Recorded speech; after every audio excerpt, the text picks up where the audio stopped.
సుకుమారమైన వాడివి అడవిలోకి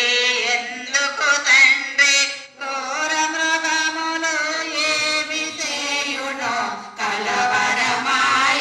నాదిలో అమ్మా నీవు భయపడకమ్మ నీదు బిడ్డ భీరువు కాదు నీది వెనలేయున్నను చాలు ముల్లోకాలను ఏలెదను చక్కగా పలికిన బిడ్డను చూసి ఆనందముతో మురిసెనుగా శీఘ్రముగానే వెళ్ళి రమ్మని ఆశీస్సులనే తెలిపెనుగా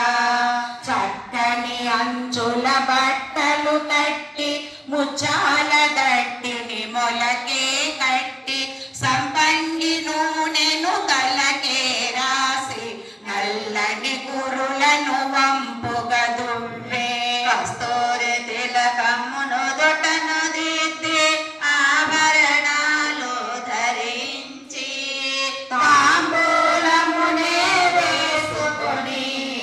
పరిమళ గంధాలు పూసెనుగా